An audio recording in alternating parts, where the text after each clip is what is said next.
ఒకప్పుడు ఒక చిన్న రాజ్యం కాని బాగా సంపన్నమైన రాజ్యం ఉండేది. ఆ రాజ్యానికి రాజు కూడా ఉన్నాడు.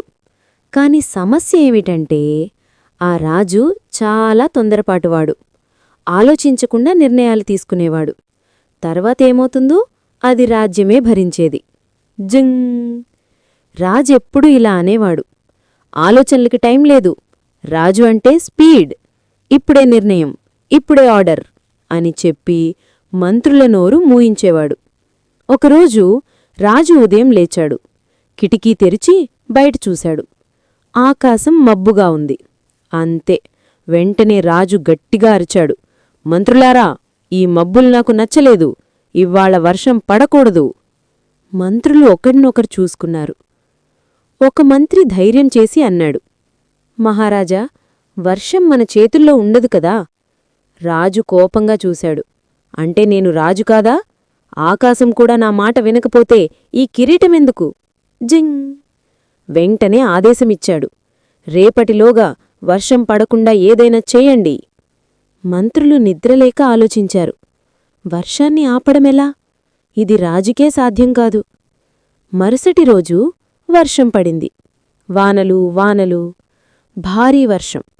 రాజు కోపంతో ఉబ్బిపోయాడు. ఎవరు బాధ్యత?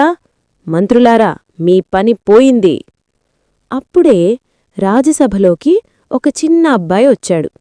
అతని చేతిలో ఒక గొడుగు. అందరూ నవ్వారు. ఇక్కడ చిన్నపిల్లాడా? జింగ్! ఆ అబ్బాయి నెమ్మదిగా అన్నాడు, మహారాజా, వర్షాన్ని ఆపలేము, కాని తడవకుండా ఉండడం మనం నేర్చుకోవచ్చు కదా. ఆ? రాజు ఒక్కసారిగా సైలెంట్. మంత్రులు కళ్లతో ఒకరినొకరు చూసుకున్నారు. అబ్బాయి చెప్పింది తప్పా? రాజు అడిగాడు, అంటే నీవేం చెప్పాలనుకుంటున్నావు? ఆ అబ్బాయి నవ్వుతూ అన్నాడు, మహారాజా, ప్రకృతిని మార్చలేము, కాని మన ఆలోచనను మార్చుకోవచ్చు. ఆ మాట రాజు తలలో గుద్దినట్టు అయింది. ఆ రోజునుంచి రాజు ఒక కొత్త నియమం పెట్టాడు. ఏ నిర్ణయం తీసుకునే ముందు 3 ప్రశ్నలు. 1. ఇది అవసరమా? 2.